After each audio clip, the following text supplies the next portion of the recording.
Thank you very much. Good morning, everyone. Let's get started. Welcome again to the last of our sessions on racism and race, the use of race in medicine and implications for health equity. My name is Kirsten Bibbins-Domingo. I am the Vice Dean for Population Health and Health Equity in the UCSF School of Medicine and Chair of the Department of Epidemiology and Biostatistics here. And appreciate all of you who are joining us. Next slide. So just to remind you about the series that we embarked upon really at the end of March. We have been focused over a number of weeks on exploring the use of race, racial categorizations in medicine, and the implications for health equity.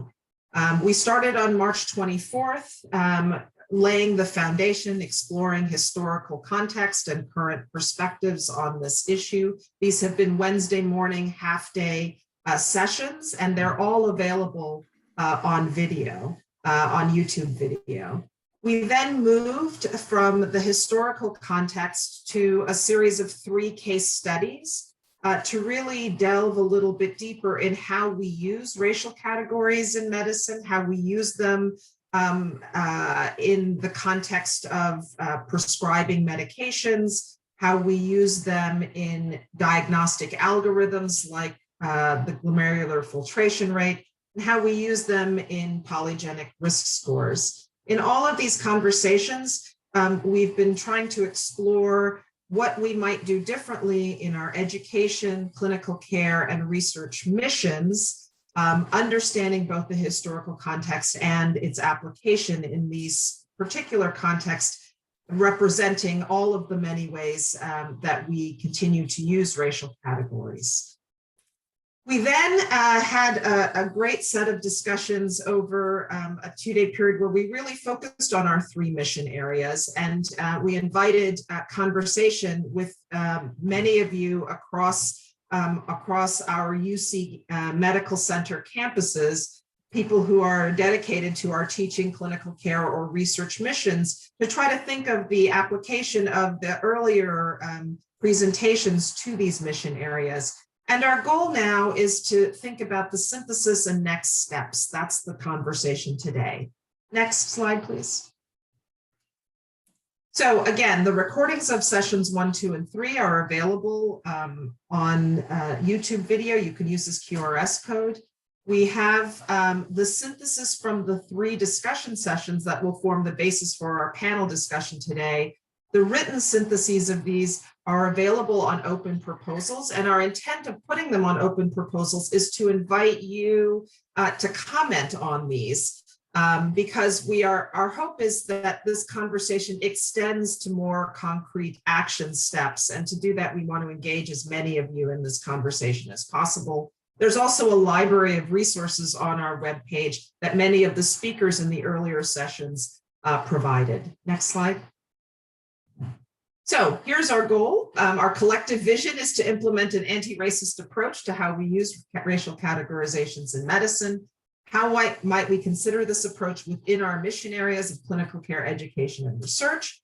And our goals for today are to explore with several of the leaders in these discussions on our campuses who participated with many of you in these discussions to examine what we've learned and how we hope to activate next steps. Next slide. Again, a reminder of our shared values. Differences of opinion are expected and welcome.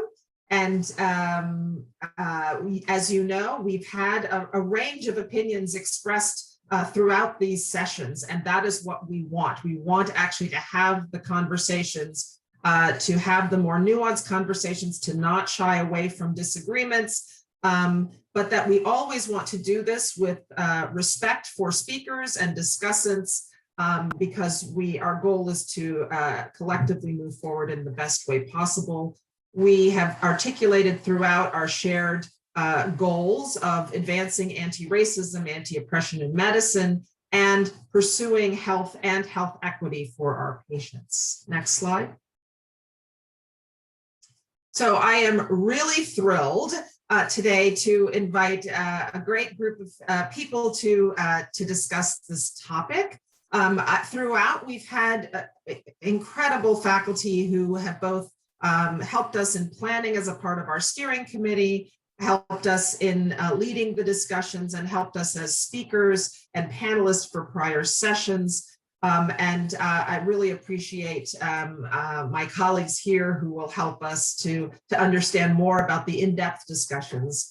These are Dr. Denise Connor from UCSF, Dr. Hal Collard from UCSF, Dr. Takesha Cooper from UC Riverside, Dr. Kevin Grumbach from UCSF, Dr. Helena Hansen from UCLA, Dr. Malcolm John from UCSF, and Dr. Catherine Lucy from UCSF. And I've asked these individuals who really are leaders on their campuses in these mission areas to help us to understand the nature of the conversations that were had in these smaller groups and to help us think through our next steps forward.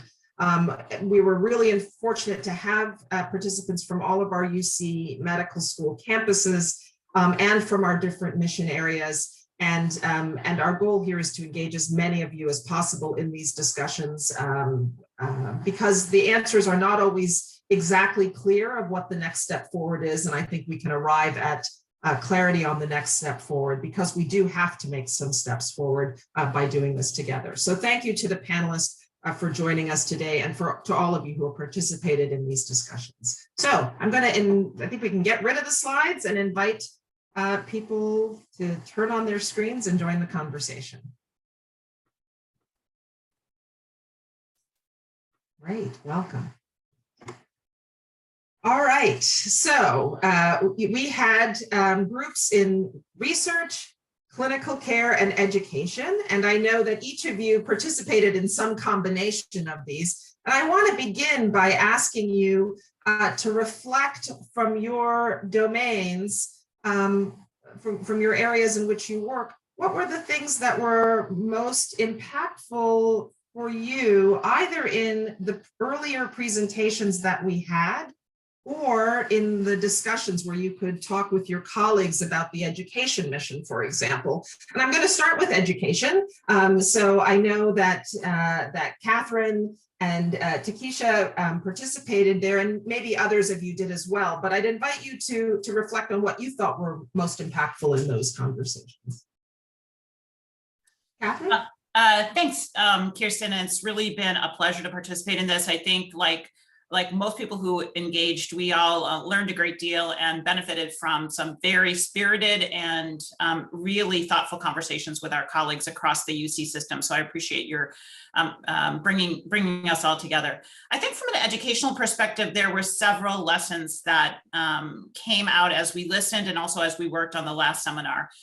The first is that everyone who has participated agrees that some form of transformation in medical education environment is necessary as a key strategy to unravel the consequences and manifestations of structural racism in our health and healthcare systems, in our biomedical research systems, and in our educational systems. So there was, I think, universal agreement for that. I think there were a lot of insights that I want to just touch upon that really speak to scale and scope issues that I think really merit deep discussion and strategic intervention on. The first is that when you think about medical education, you often think about content, but that is really just the beginning of the work that we need to do. And content in terms of teaching about these issues of race and racism and also controversies, nuances, and disagreements has to begin with embedding this new content in the history, sociology, and psychology of structural racism and the way it manifests in how we teach, who teaches, and how we engage with our patients. It's insufficient just to add a recognition of unconscious bias or how to deal with microaggressions. That's the tip of the iceberg, and if it's context-free, without an understanding of the systems in which we work and how they've been constructed to systemically disadvantaged populations, I think we will fail. It will be sort of a tree without roots, in essence. But it also has to recognize that curricular content is not the only way that racism or race might be adversely dealt with in the medical education environment, we have to think about redesigning all aspects of our educational environment, which includes how we assess, evaluate, counsel, promote, recommend careers, and support all of our learners, particularly those coming from groups traditionally excluded by medicine. I think the other thing that we talked a lot about is that with our institutions, the scale and scope is substantial. People, when you say medical education, there's this instant reaction that we should just change the way we educate medical students, and then eventually they'll change our institutions. But that's a 10 to 15 year process, and we can't wait that long. We have people who are dying today because of healthcare disparities and health disparities, and whose careers are impacted because of educational disparities and discrimination. So we need sort of simultaneously an educational strategy that tackles people at all parts, in all parts of the medical education ecosystem. So that's students, residents, faculty, employed health professionals, and that addresses the systems and structures that surround those people in our institution, so that we can make sure that we can accelerate the embrace of anti-racism competencies and don't sort of dilute out early intense interventions towards anti-racism by then throwing those medical students into environments that are not anti-racist. I think the other point I wanted to make too is that we have to accept that this work will continue, if not forever, then for the foreseeable future. This is a complex problem. We will never be finished with interventions. We will only be sort of ahead of the curve in the interventions that we choose. And we also have to accept that the work can't stop at the borders of our institutions. It really has to go beyond our own individual institutions across the nation for a couple of reasons. The physician workforce is very mobile. We are going to continuously have people coming into our institution who have been educated at or had careers at institutions that haven't actually taken this journey. And so we'll need to always have a way of embracing them as new colleagues and also helping them understand how we are viewing these issues and how we expect them to participate in this transformation.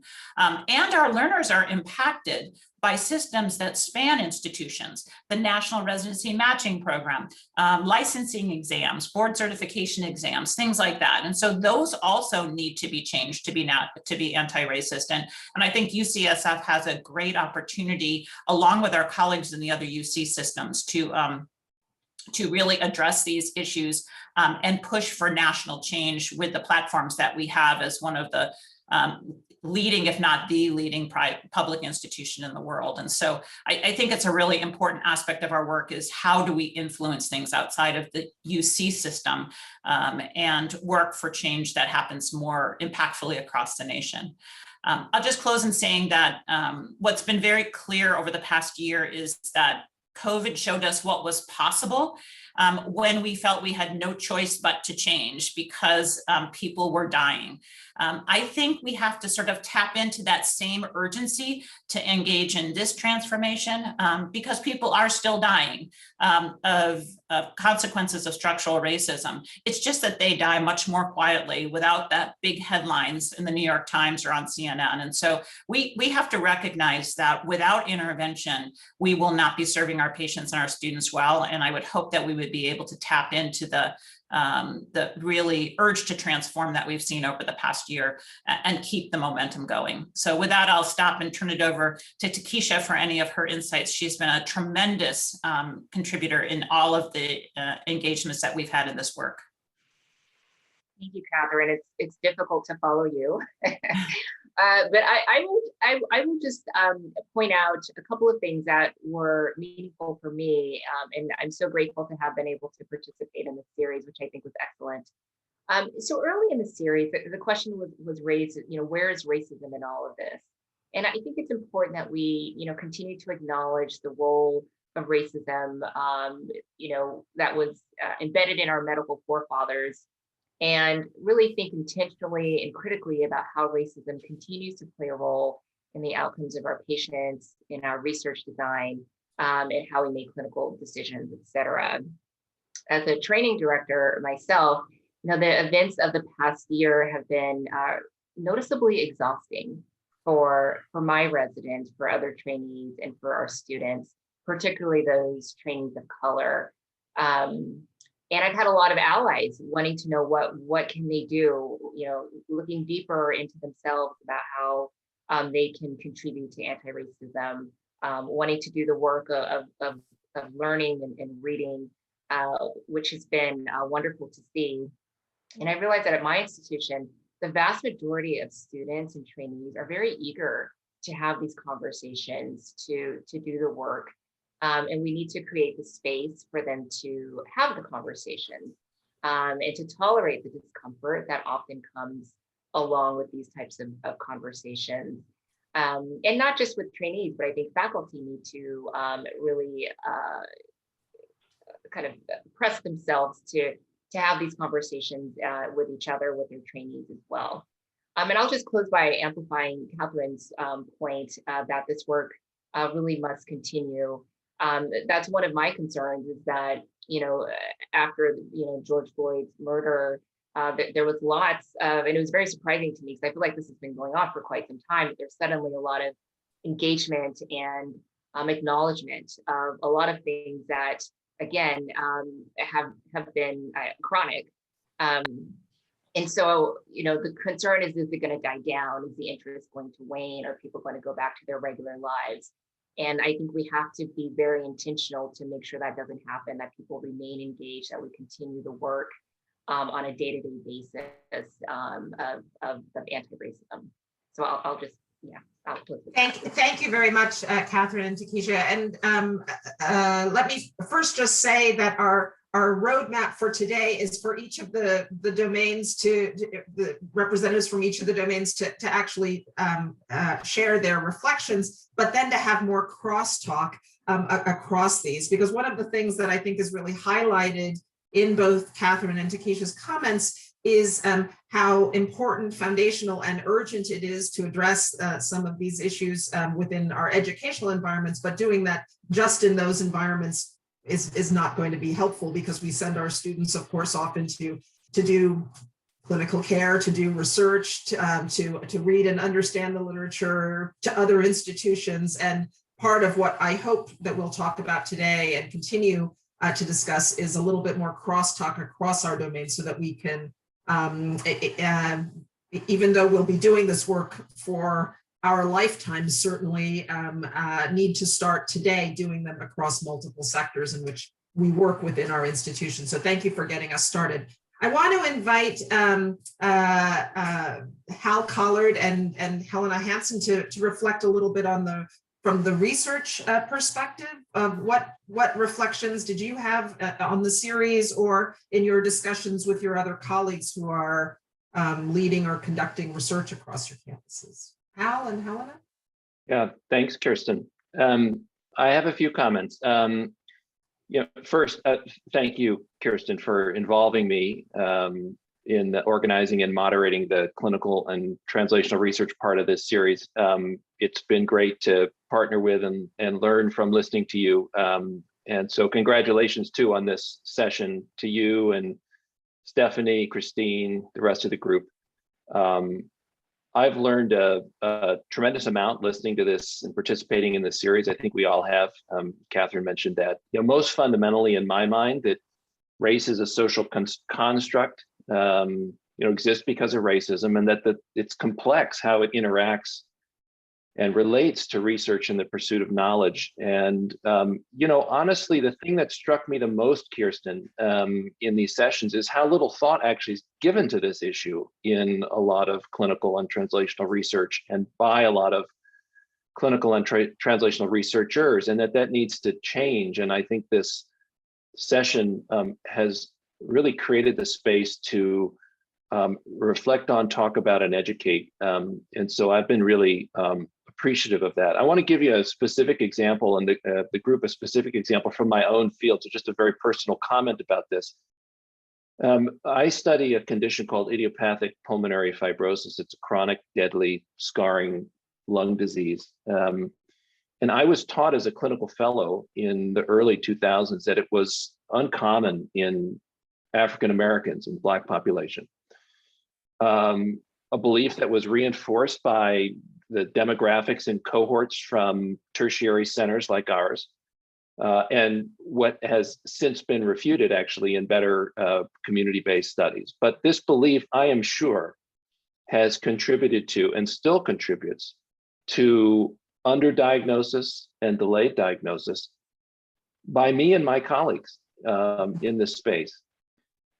This has never been meaningfully discussed in our community that I'm aware of, in our research community.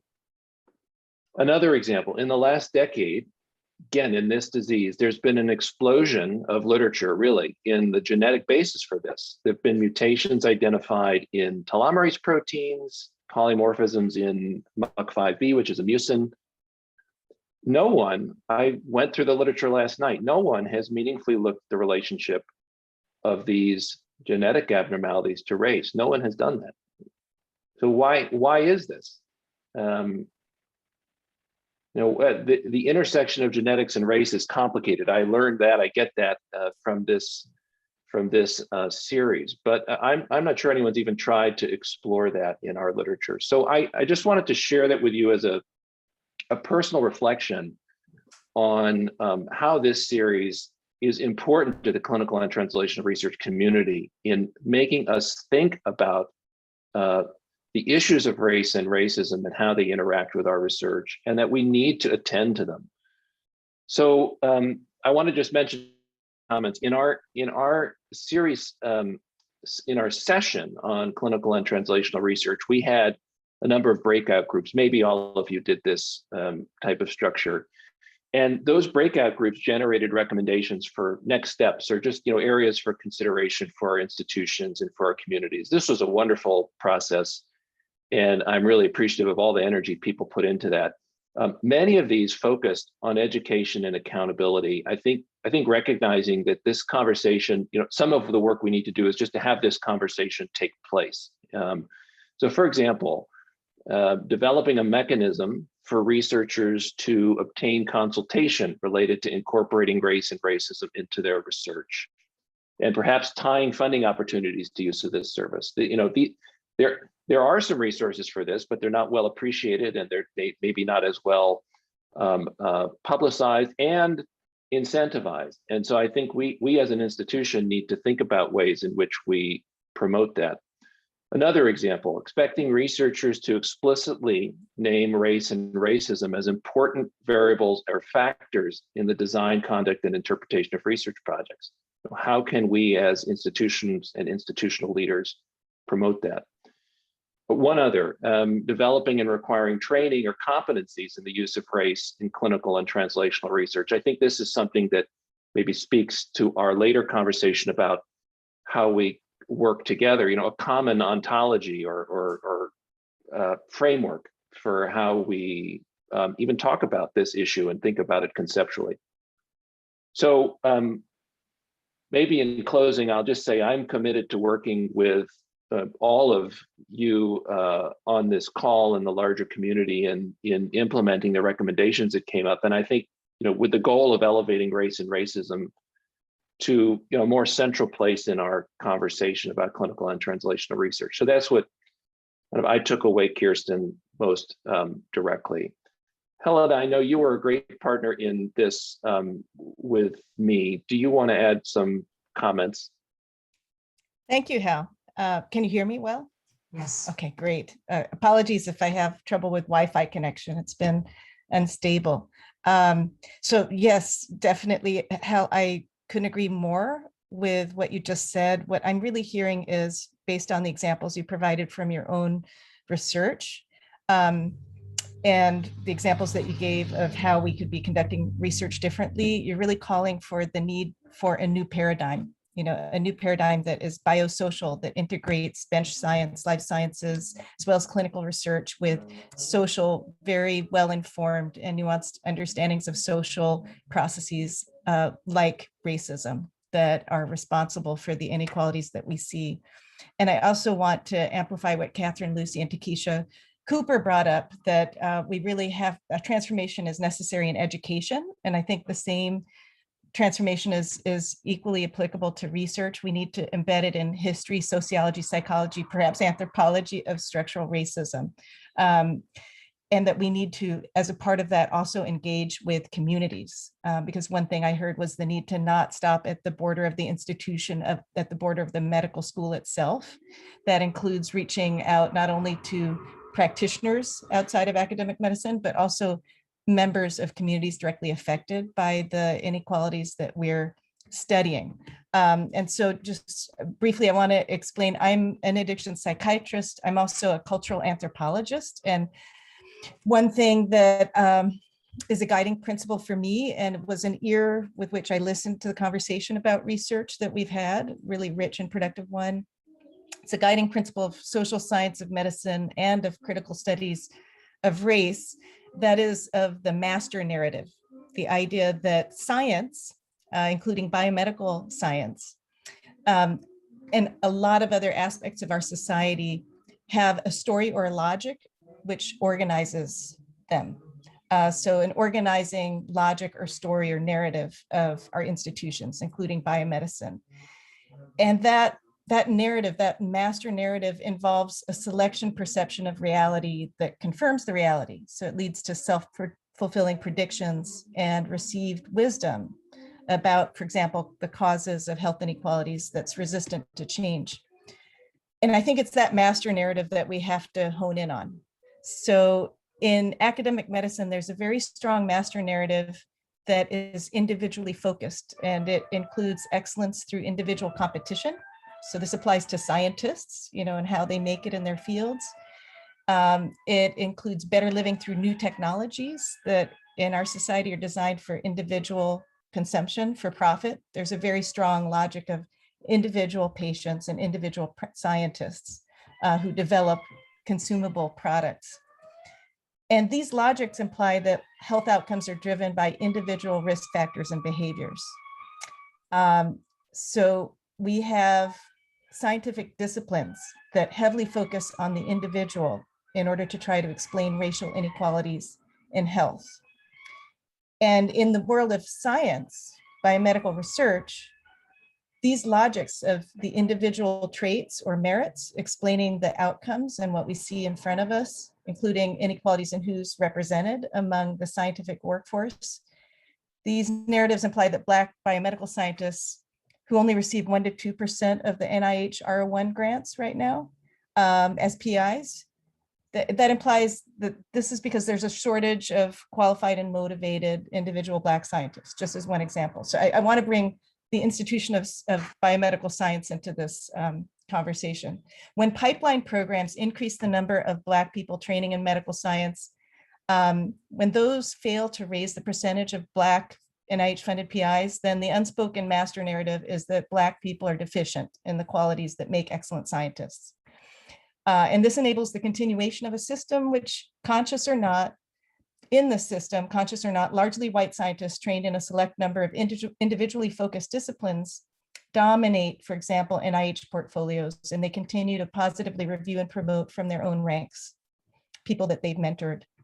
And it allows them to ignore the evidence that Black scientists, especially those who propose to study inequalities in health, not only are less likely to get R01 grants than white scientists and a host of other kinds of grants who have similar levels of training and publications, but that those Black scientists who do get R01s have higher average review scores than their white counterparts who receive R01s. I don't know if you've seen the article that came out in January of this year documenting that. That means that their white counterparts are actually assisted in review sections and by NIH directors in getting grant awards if their proposals don't score at the top of the heap. And it allows them to overlook the finding of one study that Black scientists report being pushed off the research track by grant review experiences and by a chilly environment among their colleagues and in their universities. So I just give this as an example of how structural racism is embedded in in biomedical sciences and how scientists are selected and funded and supported.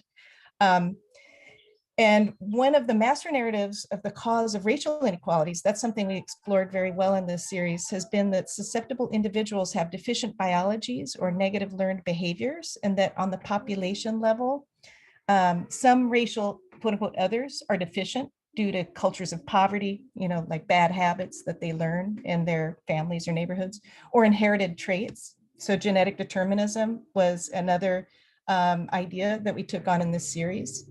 But I want to kind of emphasize that we have to, if we're going to take on research and structural racism in how to address structural racism in our biomedical research, we have to take on the institution of biomedical research itself. And we have an opportunity this year to change that master narrative. I think all of us have been speaking to that, and it's been beautifully explained by my co-panelists. And so I think that I just want to leave us with the thought that we have to bring, for example, if we're going to change this system, which is a closed loop, it's a very closed loop. So those people who are consciously or not a product of a systemically racist biomedical research system, they are in charge of reproducing that system. So we would have to bring people from outside of that system in if we want to make a big change in that loop. So from where I sit, that involves a few things. It certainly involves bringing in scientists who are people of color who may or may not be in the NIH network, that may be working outside of that and getting their support elsewhere to making decisions about grants, about promotions, about mentoring.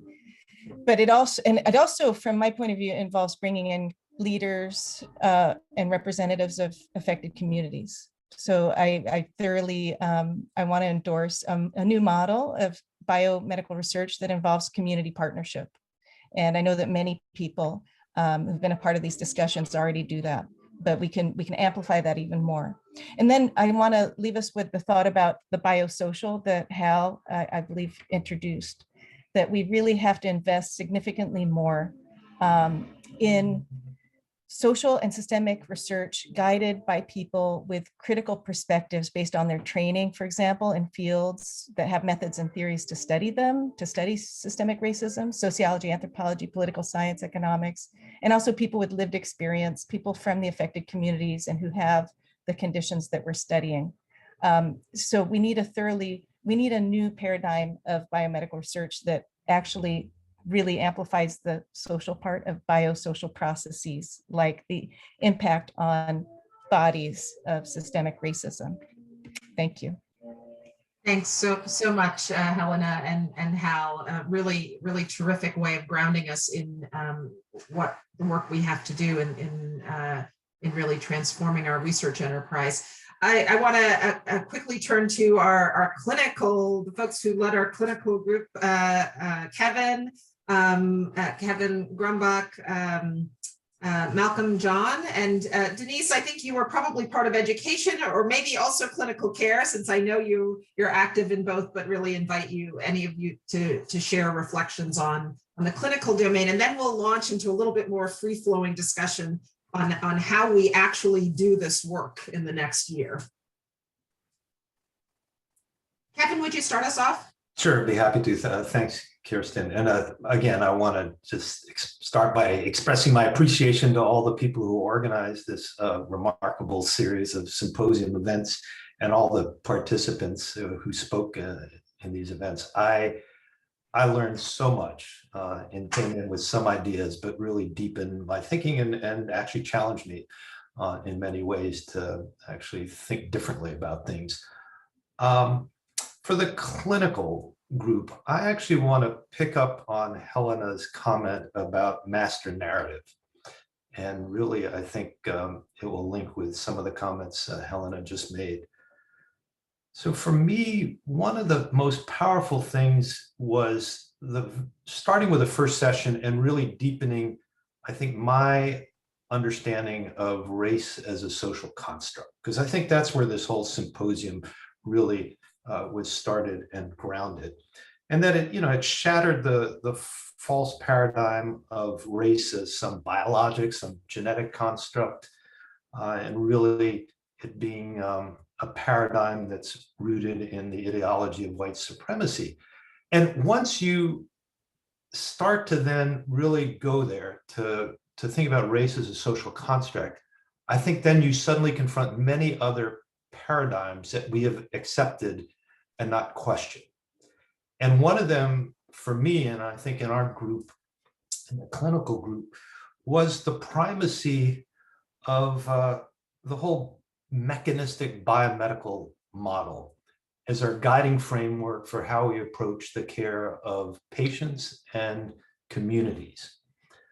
And so there were some examples that really brought this home. Let's start with then the glomerular filtration rate discussion. This is all about, is that equation one that's going to tell you that GFR is 33 or 28? And the more you think about it, I think for many of us, you realize we're under this illusion that there's that level of precision in any estimate of GFR. And you begin to say, does it really make a difference for prescribing metformin if the GFR is 33 or 28? Is that some fixed cutoff that suddenly you hit 30 and you're going to get lactic acidosis from metformin and you're not going to get it at 33? And you just begin to start to step back and realize we are fixated on this idea that there's some biological property that would make a few differences in GFR, and not actually thinking about how much of a difference does that actually make in the decisions we're making for these patients. And are there really rules that are that scientifically based to say that that level of precision is really necessary for how we approach GFR? Second example, Vali Fantil, I thought, gave a wonderful presentation about hypertension and the whole issue of calcium channel blockers and ACE inhibitors. And again, that there's complete overlapping curves about the response among people who are racially identified in different categories. But that from a pragmatic point of view, it doesn't make all that much of a difference, that most people are going to respond to either agent. And that as you think about it, you say, we get fixated on, is it the right drug, which has this very mechanistic, like for this person with this, again, race is a biologic kind of symbol, that it's about the right drug, as to what are the things that are actually going to be most important about whether this medication is going to help this person's blood pressure come down, which is much more about, are they able to take that pill every day? Whichever pill you prescribe, can they afford it? And so we get caught up in, is there a race-based prescribing instead of actually the real issues that contribute to disparities in hypertension, as well as all the stresses around the experience of racism. So there again, we probably, as Helena was just saying, like if we took more of a whole biopsychosocial policy population focus, we would start putting our attention to much more important things that are the manifestations of structural racism that contribute to disparities in hypertension and outcomes. Atherosclerotic cardiovascular disease risk formula.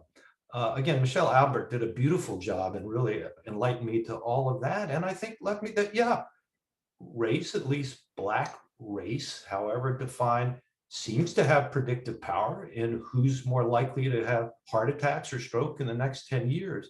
But there again, we need to be careful of that. That input, to me, I feel comfortable. I left that conversation that Michelle Albert led saying, yeah, this actually does have predictive importance.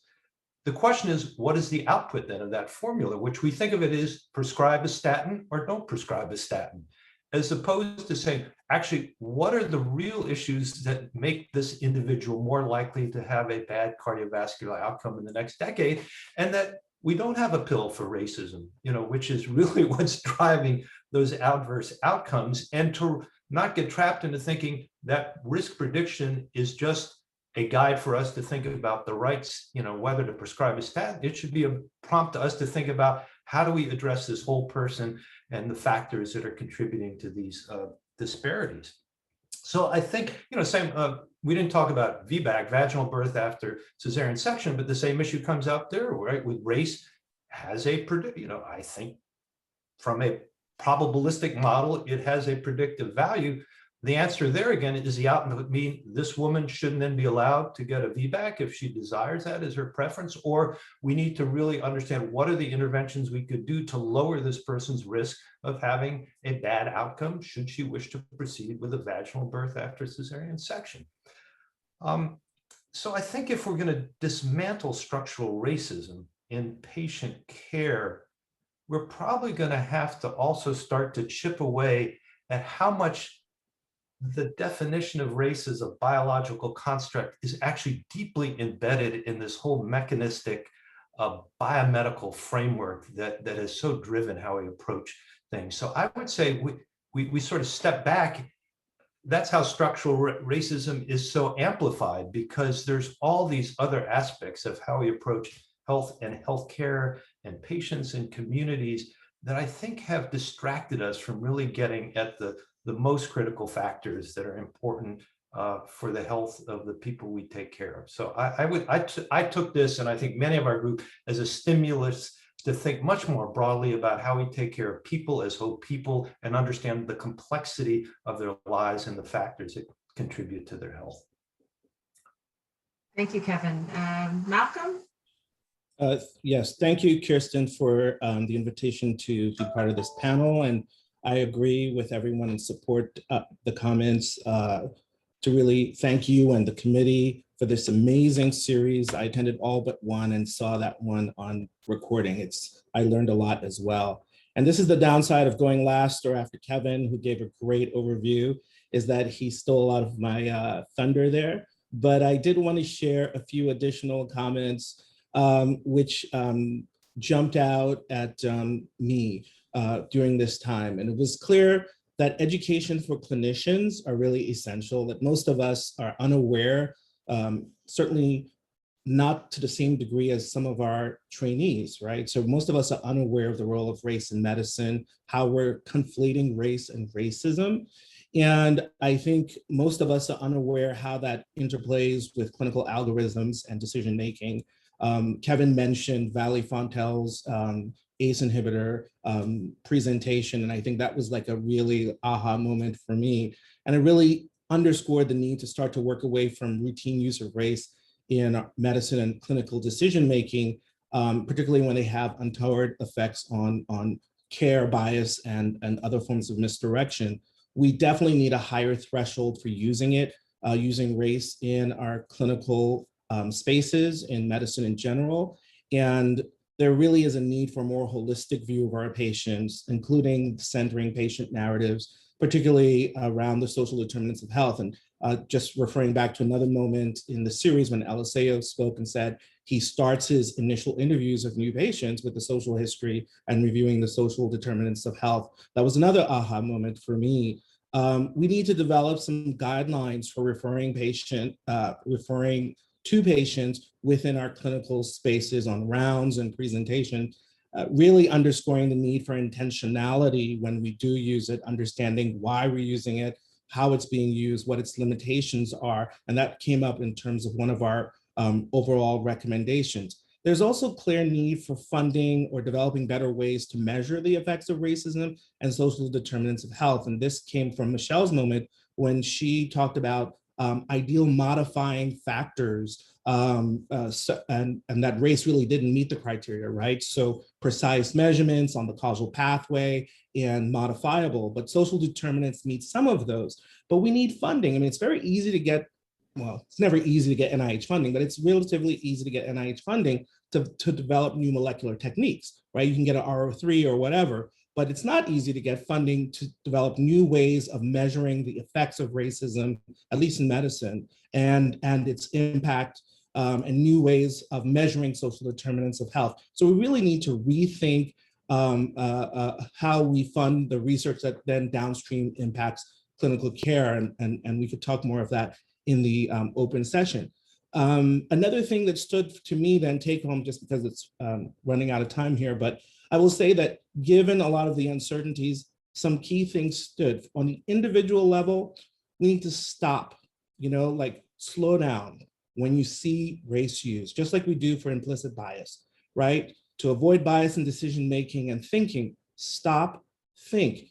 Do we need race in this clinical algorithm or decision-making tool that I'm about to use? Because that guideline for hypertension, it's a national guideline. Most of us accept it at face value, but Valley showed why that may be a mistake. So if you do think it's important, review the primary data and see for yourself. Look at the curve and assess the patient in front of you. That came up when Dr. Delgado spoke about the EGFR situation and with her end-stage renal disease patients they have muscle wasting, et cetera, and some of these calculations aren't even relevant and they weren't even included in those studies. So stop and look at the patient in front of you, and definitely look for alternatives that may be race-free. And that stop and look at the patient in front of you really underscores, like, could we be thinking of ways to broaden the training around patient narrative experiences and centering those in our EHR and in our clinical presentations in general on the wards. From an institutional level, we need to do the same thing, be accountable for ensuring the safety, effectiveness, and fairness of clinical algorithms that we're using, or clinical decision-making tools that we're using, regardless of what the national guidelines are. And I think one of the recommendations talks through a series of steps on how to do that. And then more sort of, I wouldn't say pie in the sky, but when we talk about precision medicine, of course, you go on NIH site and it says, you know, it's about the genes, the environments, and the lifestyle, but really we're assuming all these SNP variations and polygenic protocols encompasses that, but really shouldn't we be looking at those SNPs in addition to a clear patient narrative wrapped around that really changes how we might think of precision medicine? Because I think most of us just immediately go straight to the molecular techniques. So there's more to say, but I'll stop there for starters. Thank you so much. Thanks, Malcolm. Denise? Thank you so much. And just to echo what everyone has said, this has been a really, really productive symposium, and I'm really grateful to be a part of it, to have learned so much from so many people. One thing that really stood out to me was, I believe it was Dorothy Roberts who asked us to consider, why are we obsessed with race? Like, why? Why does it come up so much? And to sort of begin to uncover what that might mean. And I think Helena Hansen's comments just now about the master narrative, I think is really relevant to both education and the clinical space and the research space, all three. And in particular in education, the thing I wanted to pull out is that we want our students to learn how to critically critique both new research and what is known, accepted knowledge, and not to just accept things at face value. And this shouldn't be difficult, right? That's what scientists do. We are about curiosity and getting to the why, rather than accepting information that we're receiving. And I think that's a competency that we want all students to develop, so that when they enter practice, they can continue to consider what are those problems, and how can they get underneath what they're learning and what they're seeing to decide if that is actually rigorous science, if that actually makes sense, and is something that we should do or not do. And I think getting in the habit of that kind of critical view every time race comes up, which I'm hearing in many people's comments, is a key thing that I'm hoping our educational enterprise can really foster.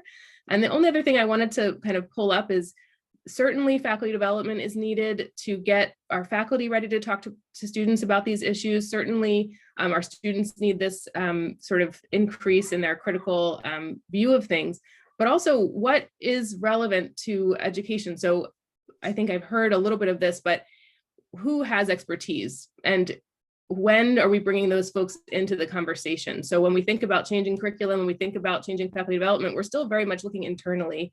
How do we begin to partner really with people who are impacted by racism and other forms of oppression? How do we bring them into this conversation to help us do this work, so we're not just sort of deciding on our own how to change things and then expecting it to have a positive impact in the end? I think, how do we get enough perspectives and voices into this conversation that are traditionally excluded, is a question that I'm really interested in thinking about as well.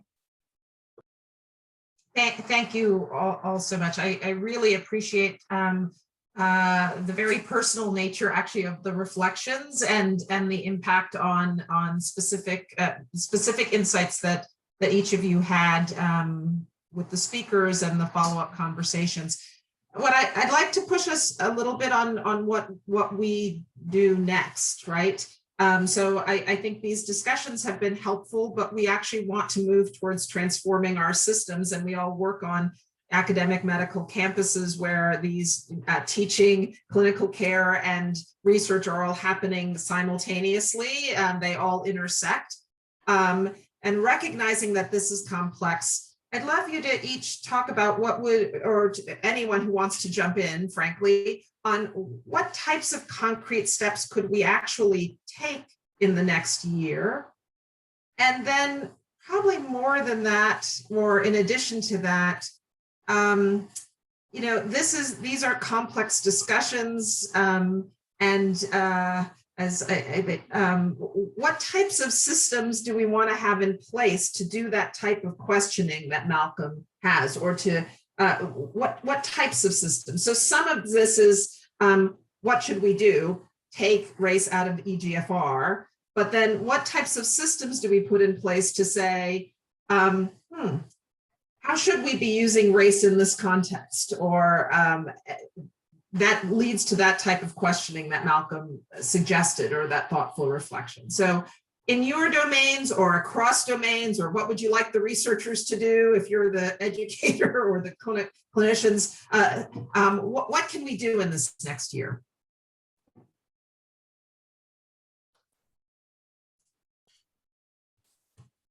No one. Well, Go ahead, Catherine. I will always defer to Dr. Lucy. No.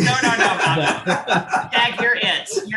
You go first. No, I was just going to say, to elevate the humanities and social sciences in pairing with us. And, I think the Repair Project has started a process that's gained a lot of respect and influencing our thinking in terms of our really understanding the history of race in medicine, the origins of some of our leading institutions, and also our role as a health system, what happened here at UCSF in contributing to racial inequities and supporting the white supremacy structure within medicine. And I think that that's an essential history. And because without understanding history, we will make the mistakes over and over again. So I vote for elevating the humanities and social sciences within our health institution as a starting point. But I'm curious, because this is the question I have as well. So I'm interested to hear from others. Great. Catherine, and then Hal? Yeah, so I vote with Malcolm, as usual, but I also vote for us to take a critical lens, the same lens you've used in this series, to all of our important systems, and with an expectation that we will find within each of those systems manifestations of structural racism that need to be uncovered. And I use sort of like the 4 A's. Admissions, that is who comes in as a student, a resident, a faculty, a staff person. The system of assessment, how do we evaluate their worth and their value and their growth in their positions. Advancement, who gets promoted, chosen for leadership positions, and then accountability. How do we hold people accountable for appropriate competencies, not just in their own discipline, but in the core disciplines that make us a community. So there's issues of anti-racism and pro-equity. And I think if we were to take a deep dive into each of these systems and say, in what way does the current way in which we do this either mitigate or reinforce structural racism, I think we would find a lot to work on. And in the end, we can't count on people as individuals to be perfect. We have to be able to surround them with systems that make it easier than not for them to do what we want them to do. And so I'd vote for a deep dive into these systems in the next 12 to 18 months to say we are going to redesign to eliminate any discrimination or bias that is holding people back from either joining our communities, thriving in our communities, or doing the very best they can to solve big problems and take great care of patients. Thank you, Helena, and then I'll turn to Helena. But what I'd love to push each of the speakers on, so we have the broad goals for our institution, but part of the intent of this series was really to focus on how we use racial categorizations. And I'd love you to speak to that specifically, and not to say that that is everything. It is not the larger construct, but there is some way in which focusing on that both is specific enough that we need to have some specific solutions or specific ways to approach that. And the ways to approach that actually, I think, lend to the discussion of the larger challenges of structural racism within our institution. So, but I'd love us to get specific. I don't know who was next, Hal or Helena, and then Kevin. Helena, why don't you go ahead, please? I think, Hal, you were next. I saw your Okay, hand well, up. Then I'll say, so Kirsten, you moved the goalpost a little bit there, but that's good. I'm glad I think I like the idea of being specific, and maybe this comment relates to both. I want to pick up on a couple of, I think, just terrific comments or ways of putting things by the panelists. I think that we want to change the kind of the core narrative, and I love Malcolm's also focus on stopping and thinking and recognizing that there's an important question here around race and racism and what we're doing. So, and then I think Catherine's point about a structural solution, I feel like there, are structural tools, ways in which we can, as an institution, enable, facilitate, incentivize this important conversation and reflection. So one thing that I think has been, just trying to think practically, very useful for me is the pride values. So if I think about things that are across mission, and ways in which we've tried to integrate a conversation in a way that sticks and highlights some of the key aspects that are important to that conversation. I feel like the focus on the pride values at the UCs, and I don't know if that's a UCSF specific initiative or across UC, but it's it's an acronym, and I think that we could consider something similar for this, and that could apply both to the broader issues of kind of foundational structural racism underlying the many manifestations of that, or more specifically to the issue you just posed, Kirsten, around how we address race specifically in clinical care, research, and education. So I just wanted to float that as an idea for a short-term approach that delivers a tangible kind of focused institutional structural tool to help us all be aware of, stop and think, and work to change the narrative here.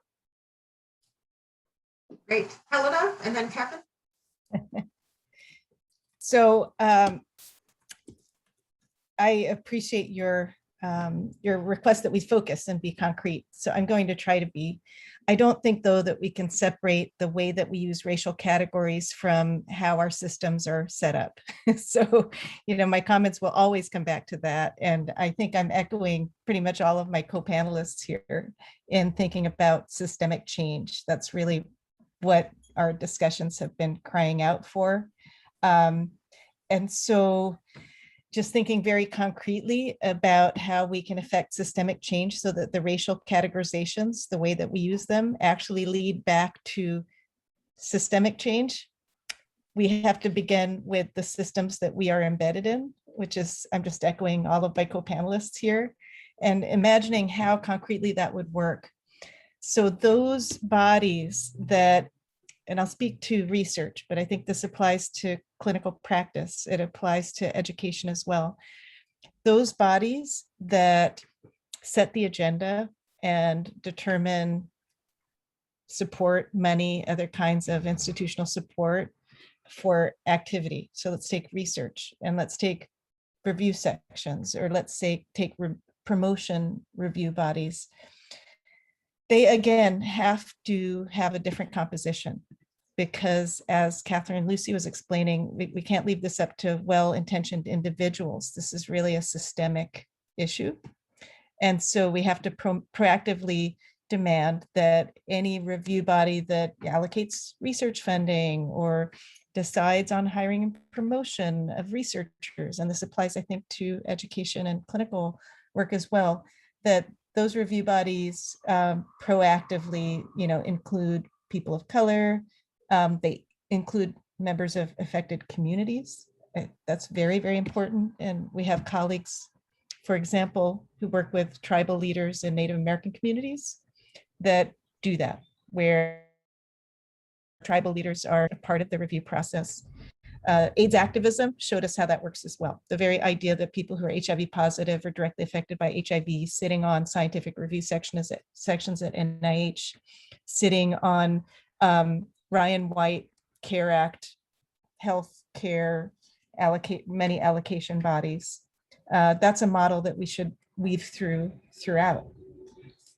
And as well as social scientists. So I'm really, very gratified that my co-panelists have identified social scientists, humanities scholars as people who should be more integrally involved. So that also means decision-making, sitting in decision-making bodies.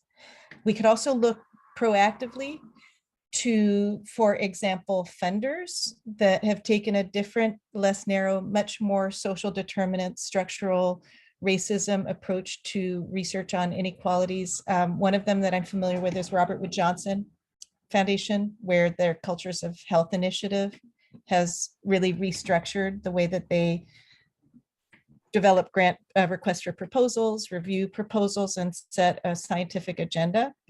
So I think we should look to those kinds of funders and institutions for models of how to retool our allocation of resources. And we could do, when I say we, that could be UC system as a start, and hopefully spreading to other academic medical centers. And then I want to hold up HBCUs. Okay, so many of you may be familiar with the statistic that historically Black colleges and universities produce 70% of the nation's doctors. And they're a pretty small set of institutions. That's profound.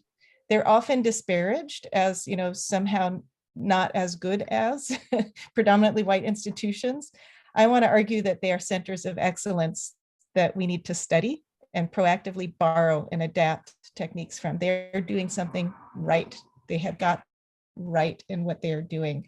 We do, sadly, very poorly compared to them in terms of, predominantly white institutions producing scientists and clinical practitioners, physicians of color.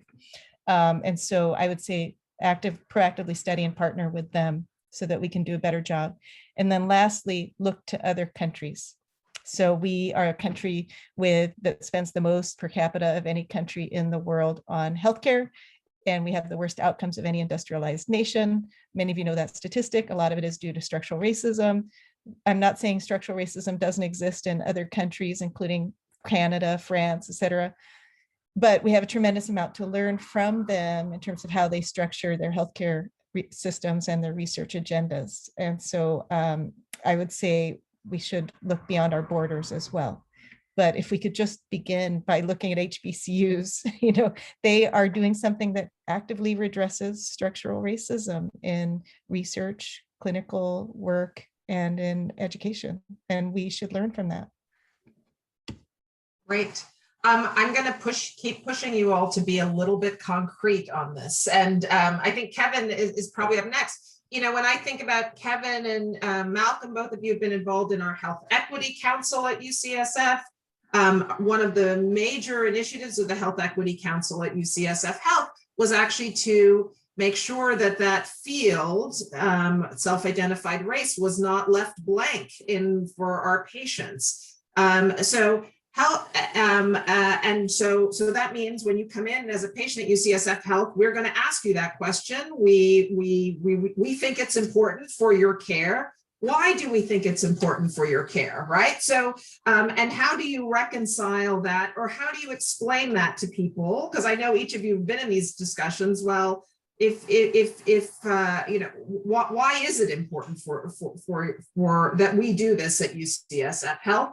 And why, if we've gone through this trouble of measuring this, why did we take EGFR, the Black race, out of the EGFR equation, right? So help us to understand we are using this. In fact, we doubled down on measuring this. So what does that mean?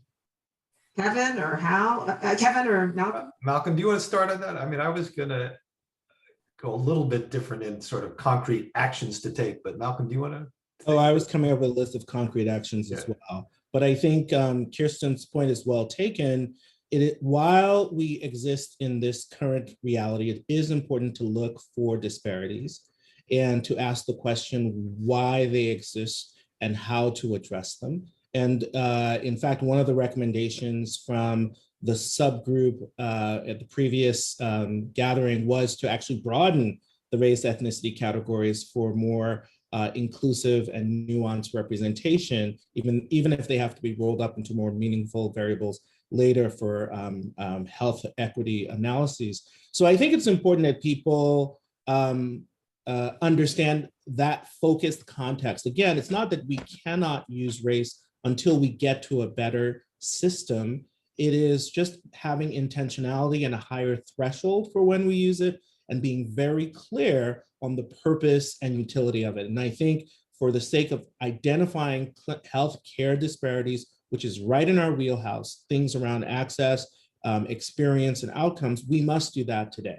That is just an area, but that is different than applying race to in clinical algorithms and clinical decision-making, and the way we use that language on the clinical wards in describing patients and having an implication of what that means when I say a Black woman comes yelling in the ER, was loud in the ER, et cetera. So I think I will lean on our colleague, Alicia Fernandez, who always says in these areas, it's important to be more nuanced and flexible and really look at the use case very carefully, individual, case by case, and be clear on the intent. And I would say that that's probably why we recommended this. But I have some other concrete recommendations, but I want to give the floor to Kevin because he was ahead of me.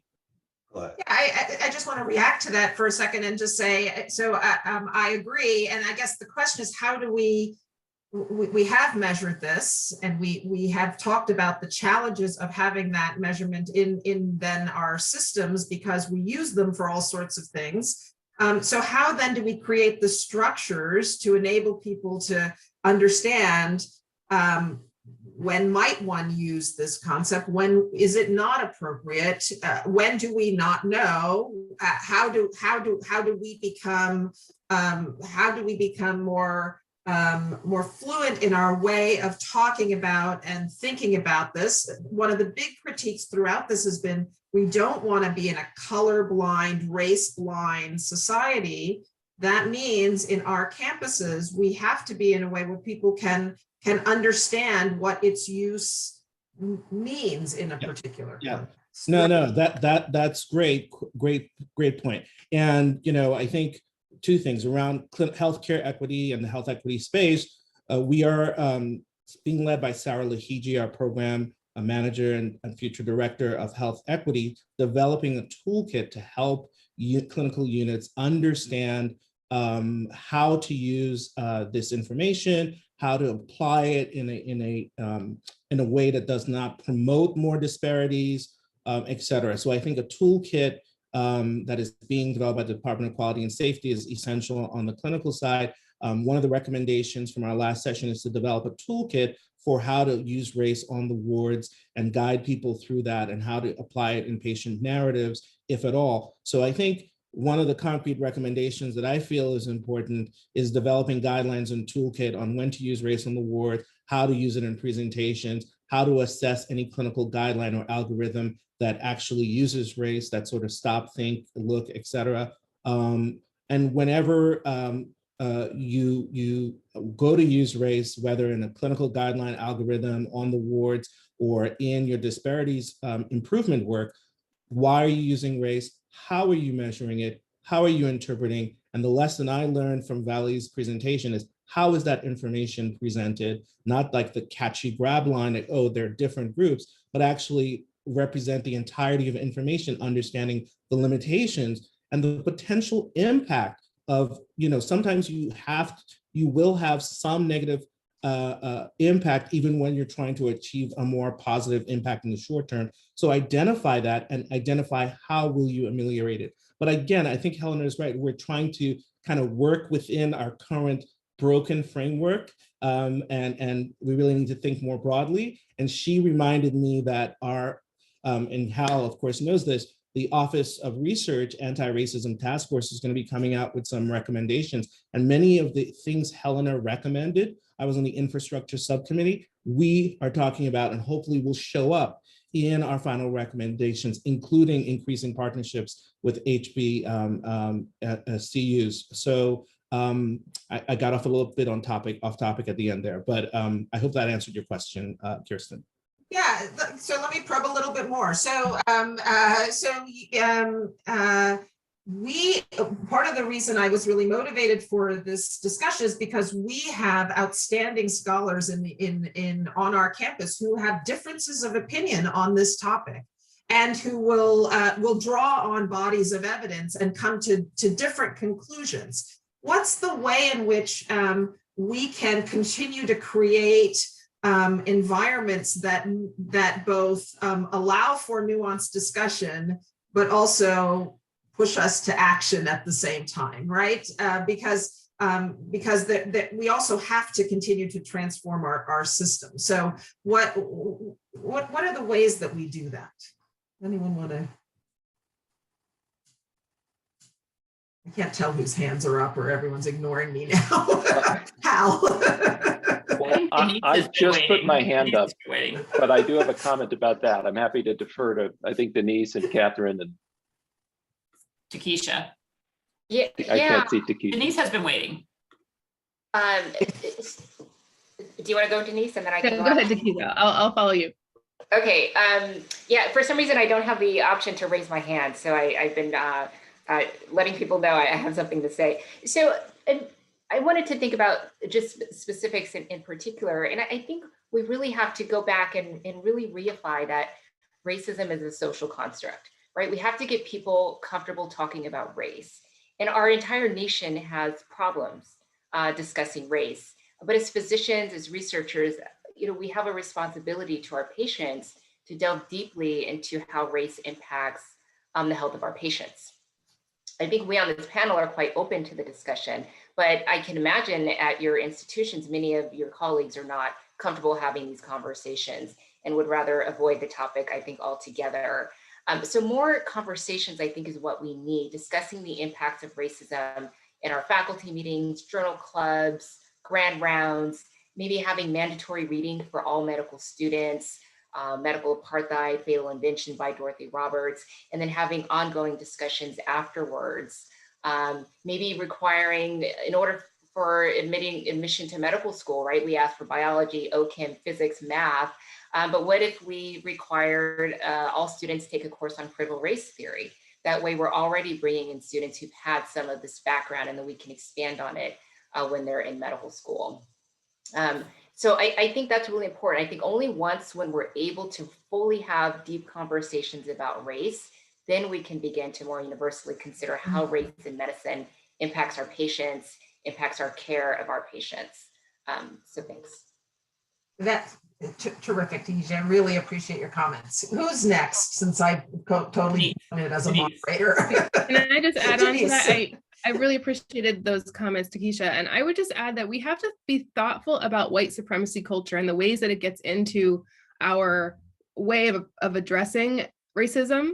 So of course, there's urgency to address racism. There's been urgency for 200 plus years in this country. But if we are so focused on the checkboxes and what are we going to do now, and let's get these things done without allowing inclusivity and full discussion and honoring the process, as well as the endpoint, we're not going to get anywhere. So we're not going to solve racism in the next year, right? So I think we need to kind of just be able to kind of turn down the volume a little of how we've always done things and think about, is there a new paradigm for how to do this work? And I think, as Malcolm John pointed out, looking to our social science colleagues to learn from them a little bit about that, and to get out of this sort of very goal-oriented way that we do things in biomedical world is one important thing. And it kind of comes back to what Takesha just said, which is conversations themselves are an endpoint.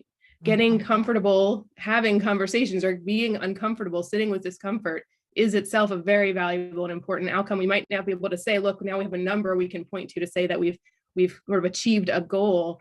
But that process itself should be highly valued. And then inclusivity and who is being brought into this conversation and who has the space and the time to be heard is equally valid and important. So I think that's one other thing I would just sort of add to the great comments already. Great, terrific. Okay, I see 3 hands at the top. Who's going to go first? I'll jump in. I just Excellent. want to give a very specific example of what we could accomplish, going back to what Kirsten had challenged us with. So, and I really appreciate the call for greater conversations that are informed, not just opinion driven, right? So informed with evidence from multiple different disciplines. But here's an example of where we might think about a systemic change that could happen if we put our minds to it, probably in 12 to 18 months. And that is our electronic health records. Malcolm talked very wisely about the importance of changing the way we think about race in our clinical presentations. I'm going to argue that we need to think about race and how we deal with it from the very beginning of the patient encounter. And we could restructure our electronic health record, the problem-oriented medical record, to not be a problem-oriented medical record, but to be a patient health record that enables us to use race as an asset, race, ethnicity, gender identity as an asset element rather than pathologize race, which is what we typically do when we sort of say, this is a Black person and we know Black people are more likely to get glaucoma. We never say white people are, more likely to get cataracts. We just say we pathologize race in a way that's not helpful. But we should really think about restructuring the problem-oriented medical record to reflect our contemporary understanding of race and racism, and to get rid of things that are structurally discriminating. So we talk about lifestyle choices. And when our social history really is confined to do you drink and do you smoke, as if those are the only relevant social history, we're already buying into what I think will be the take-home message of the day, the master narrative, that actually people have a choice about some of the things that they are subjected to in the social aspects of their lives, whether it's poverty, experiencing homelessness, substance use disorders, or things like that. So we could really think about redesigning the problem-oriented medical record to being a patient care record or patient health record that both celebrates the real assets of their community, their culture, their ethnicity, and also honors the experiences that they've endured en route to the medical environment. And think a little bit about what Michelle Albert had talked about, which is what are truly modifying factors that we could engage with. And so we can't expect that every single person knows how to do that on their own as they're thrust into the clinical environment. But with the largest system we use in the healthcare environment, the electronic health record, we could redesign how data is collected, how people view these elements, and we could actually really make, I think, a broader synergistic change, not only for medical students, but also for residents and faculty, nurses, and even clerks who are engaging with information that's collected and codified in that record.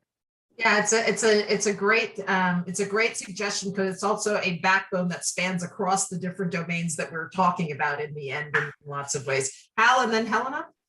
Yeah, so I'll try to be quick here, and I just want to thank, by the way, the listeners for some of the questions in the Q&A. They're terrific, and I hope we capture them and address them at some point down the line. Yeah, Kirsten, I wanted to respond directly to your question about how we kind of move this difficult, challenging issue forward. Takesha and Denise's comments really resonated with me too, and I think I was going to make a similar point about not pressing too quickly for answers and check boxes, but also recognizing that that's very unsatisfying to a lot of people who appropriately, all of us really want change now and want to make some concrete interventions. I want to suggest that the solution going forward is very much what you've developed here, Kirsten, is a space for listening, discussion, debate that is respectful, that's welcoming, that's multi stakeholder and multidimensional, and that identifies and isn't afraid then to test and reflect on specific ideas that may make a difference in moving the larger vision forward. So I think, and this is an evidence-based suggestion. Difficult problems are best solved by groups. That is a fact, and so I think that taking a collective view of this is the right way to go, and we should identify what the priorities are out of these groups, and as an institution commit to testing them, but bringing them back to this as the foundation of moving forward, a continued conversation. I want to just point out one other quick comment, which is, there are research approaches to dealing with these types of issues when there's a absence of, let's say, traditional objective, data. There are Delphi methodologies, there are other methodologies that are designed specifically to help come to some consensus prioritization of shared views around difficult issues where we feel like, again, we lack at traditional sources of evidence, at least. So we might consider that as one strategy out of this, more foundational conversation we're having. But I really do. You had asked us this question ahead of time, Kirsten, and I thought a lot about what is the way to address complex and thorny topics. And I really think you're onto it here. And if we can find a way to keep people engaged and keep this conversation going as a community, that will spin off a lot of very useful and I think impactful change. Thanks, Hal. And I have to say, I appreciated your comment at the beginning. I hope we have a chance to elaborate, maybe not in the next 6 minutes, but of the consultation service on this. I do think that we've brought many more people into this, and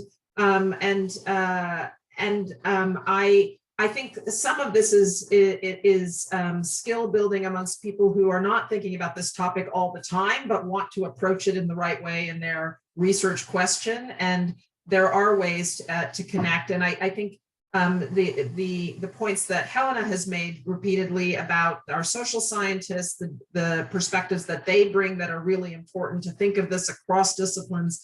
I think a consultation like the CTSI has used for years, but focused on this topic, I think can help many more people to have the skills to at least understand how to approach this topic. Helena and then Malcolm. We only have 4 minutes, so I urge you to keep your comments brief. Okay, thank you. Well, I appreciate the full range of suggestions here that are ranging from really concrete first steps that we can make, conversations to have, things to add to the electronic medical record, to more substantial systemic change, which I think Denise most recently brought up. And I just want to say, I have a fear. I have a fear that the conversation we're having today, even though it's hopeful and forward thinking, that it could be a flash in the pan if it is limited to the conversations and kind of consciousness building that we've been discussing.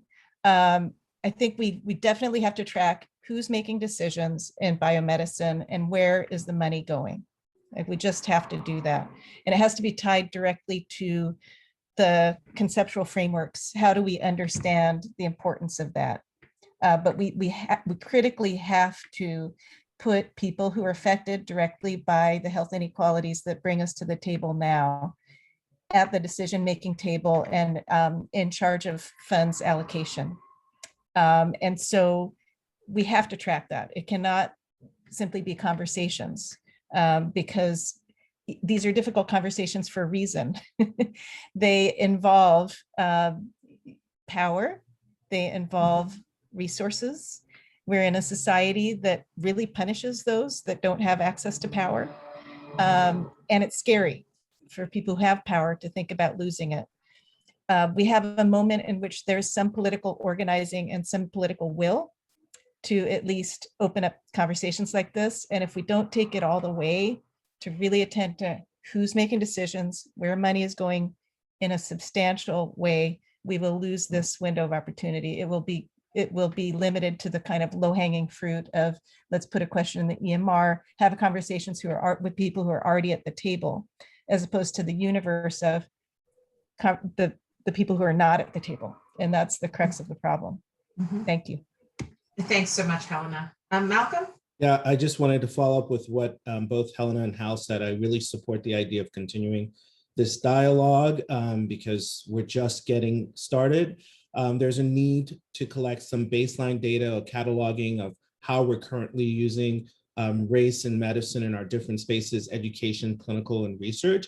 And we need to have a way of monitoring the impact of changes, such as the EGFR changes we've made. It may not come out of this group, the monitoring work, but it could be through collaborative process, sort of like we do with the Health Equity Council. So working with the Health Equity Council or other groups I think it's really important, as Hal said, to bring in this multidisciplinary clinical folks, educational folks, clinical researchers, social scientists, basic scientists. I've learned, I didn't reference the things we learned about pharmacogenomics and other benefits, and really how this can change the care to be really more patient-centered way of precision medicine in a really redefined way and trauma-informed way as well. So I want to second what Hal said, and of course what Helena said. Thank you. So we are, thank you, Malcolm. We are at the end of our time. Sadly, people are already asking whether the transcript of this discussion will be available, and it will. In fact, we're working on putting a transcript together of the entire symposium for people who are not interested in watching YouTube videos and would rather want to see it in written form. We also are trying to think of other ways to disseminate shorter aspects of this. I think a lot of really important ideas have been generated, and mostly the platform for having these discussions have been important. We had a great conversation with the Robert Wood Johnson Foundation yesterday to talk about what does it mean to continue to have these conversations so that in our enterprise as academic medical centers, we're actually moving forward in concrete ways. And I really thank you all for engaging in this work, for being part of this final discussion, but mostly for being really committed, and it's all on record today, to continuing to advance the discussion going forward in the next year across our campuses, and look forward to working with all of you in this work, as well as all of you who have participated in these sessions as a part of the audience, contributing great questions and sparking the follow-up conversations. We're going to need many people to be part of this, this really important, critical conversation for transforming our institution. Will involve all of us in this work. So thank you again for being part. Thank you.